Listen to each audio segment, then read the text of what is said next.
Il y a 3 ans, j'ai posé les clés de mon studio sur mon bureau. J'ai éteint mes monitoring et j'ai dit à mon associé, j'arrête. Ça y est, c'est fini. Je peux plus être complice de ça. Hum, Pourquoi j'ai dit ça? Ce jour-là, j'ai vu un artiste incroyable avec qui je travaillais, qui je faisais pour qui je composais, hum, arrêter, abandonner la musique définitivement après s'être fait humilier en casting. Pas du tout parce qu'il chantait mal, mais parce qu'il était trop sensible. Trop sensible et ce que lui a dit l'industrie, c'était ça. C'était tu trop fragile pour ce métier. Hem et j'ai réalisé assez violemment, je le savais au fond de moi quand même, ça a mis du temps à venir, que je faisais partie d'une machine à broyer, en fait. Une machine qui prend, des êtres humains hyper sensibles et qui presse le talent comme un citron jusqu'à qu'il y ait plus de jus et après, on jette la peau quand il y a plus rien à sortir, quoi. Heu, Si tu regardes cette vidéo aujourd'hui, que tu as cliqué sur ce titre et que tu m'écoutes déjà jusqu'ici, c'est qu'il y a des chances que tu ressentes probablement ce décalage. Tu as l'impression que ta sensibilité, c'est censé être ton don et c'est devenu ton pire handicap dans ton projet artistique. Hem Reste avec moi parce que je vais t'expliquer aujourd'hui pourquoi ta sensibilité n'est pas le problème. Hem, Pourquoi le problème, en fait, c'est qu'on t'a donné le moteur d'une Ferrari, donc tes émotions, dans une carcasse, rouillée de Twingo, en fait. Donc, ça peut pas aller vite. Le seul truc que ça va réussir à faire, c'est exploser. Hem, je vais te montrer précisément comment j'ai failli tout arrêter, ce que j'ai découvert qui aujourd'hui permet à ces mêmes artistes fragiles de devenir indestructibles sans perdre leur âme et leur être profond. Pour te raconter un petit peu, moi j'ai grandi dans un milieu où j'ai toujours eu l'idée que la musique sauvait des vies. Mais j'ai grandi avec ça et c'est pour ça que j'ai fait de la musique. Euh, et quand j'ai commencé à passer de l'autre côté du miroir, que j'ai commencé à être producteur, que j'ai été jury pour les auditions de The Voice, que j'ai composé pour des dizaines et des dizaines d'artistes plus ou moins connus, j'ai vu la réalité. J'ai vu la vérité en face. Et l'industrie musicale, elle n'est pas méchante, elle est juste indifférente. Euh, c'est une machine industrielle qui est conçue pour vendre des produits. Et quand un être humain est hypersensible, euh, et qu'il entre en fait dans cette industrie, dans cette usine sans protection, il se fait déchiqueter. Euh, j'ai vu des centaines d'artistes arriver en studio qui avaient tout. Ils avaient la voix, ils avaient le look, ils avaient les textes. Mais ils avaient aussi la panique dans les yeux. Ils avaient la peur de ne pas être légitimes. Ils avaient la peur que tout s'arrête du jour au lendemain. Ils avaient la peur de décevoir leur famille. Et on leur disait, tout le monde leur disait, putain, mais sois fort, faut avoir les crocs, faut bouffer les autres. Ça, c'est biologique. Quand tu dis ça à un artiste hypersensible, d'être agressif, d'être au-dessus de la moyenne, de se sortir du clan, son système nerveux va se mettre en alerte rouge. Il va se figer. Donc le résultat, c'est quoi? Il va perdre tous ses moyens, il va rater ses opportunités, il va soit rentrer dans un perfectionnisme à 200%, soit dans une procrastination à 200%, mais en tout cas, il n'y a plus rien qui avance et il s'épuise, émotionnellement et énergétiquement parlant. Et moi, qu'est-ce que je faisais en studio en tant que producteur? J'essayais de les calmer comme je pouvais. Allez, respire un coup, on recommence parce que c'est pareil, ça avait un impact direct sur leur voix, sur leur prise. Euh, et j'essayais tant bien que mal en fait de mettre un pansement sur une hémorragie. Ça marchait pas. Évidemment, ça marchait pas. Et le jour où j'ai voulu tout arrêter, c'est vraiment ce jour-là où j'ai compris que la technique vocale, la stratégie, la visibilité, les émissions, les labels ne servent à rien si l'humain à l'intérieur, il est en insécurité. Voilà. Et donc j'ai compris qu'on envoyait des soldats au front sans gilet pare-balles et sans armes. Et donc oui, à force de pratique, à force de ces heures de studio, à force de ces heures en tant que jury aux présélections de The Voice, j'ai compris que le chaînon manquant, le chaînon qui manque à tous les artistes aujourd'hui, il n'est pas artistique, il n'est pas stratégique, il est neurologique. Et la vérité que l'industrie aujourd'hui refuse de voir, c'est que un artiste, par définition, c'est quelqu'un qui a un système nerveux plus réactif euh, que la moyenne, que les gens qui sont autour de lui. Et c'est ça qui permet de capter l'attention. Mais cette réactivité, elle a un prix forcément parce que ton cerveau perçoit le jugement. Il va percevoir le regard des autres. Il va tout percevoir comme une menace visible. Donc aujourd'hui, si tu cherches le grand domino, le domino qui va tout débloquer dans ta carrière aujourd'hui, comprends juste ça. Tu ne peux pas construire une carrière publique sur un système nerveux qui est en mode survie. Voilà. Cette phrase-là, tu peux te la tatouer, tu peux la mettre où tu veux, l'écrire dans ta chambre, l'écrire sur ton frigidaire. Tu ne peux pas construire une carrière publique sur un système nerveux qui est en mode survie.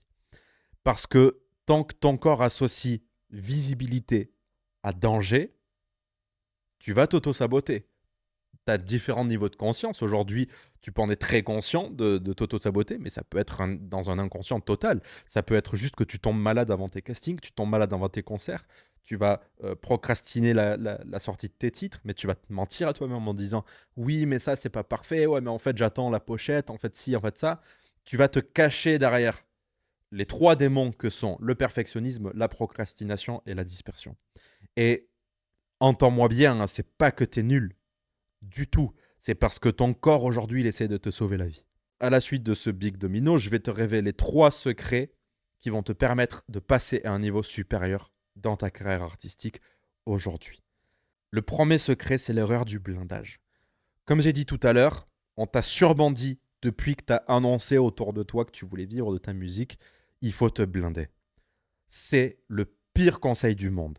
Parce que si tu te blindes, tu te coupes de tes émotions. Et si tu te coupes de tes émotions, tu ne peux plus créer.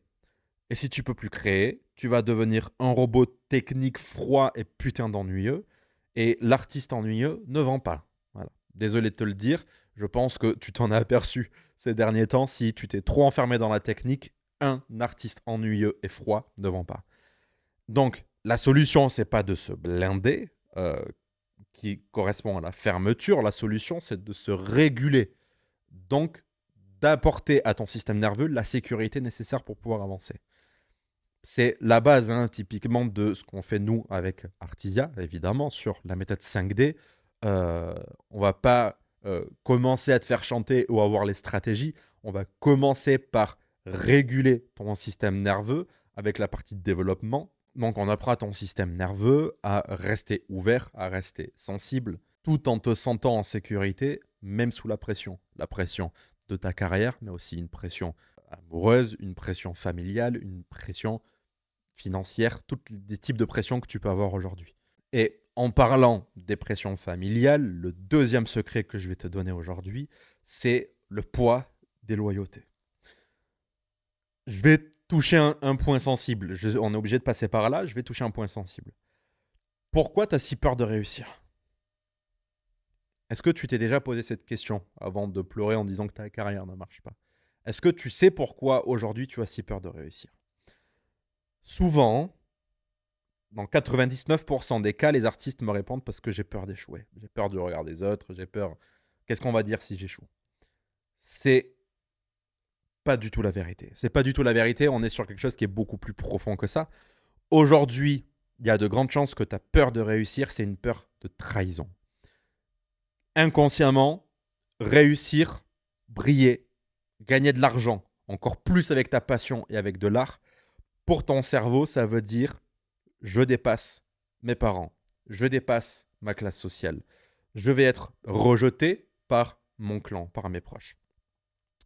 C'est ce qu'on appelle aujourd'hui les loyautés invisibles. Et tant que tu n'as pas nettoyé ces contrats inconscients, en fait, tu vas accélérer de plus en plus ton moteur de Ferrari, dont je parlais en début de vidéo, avec le frein à main serré à fond. Est-ce que tu ressens ça?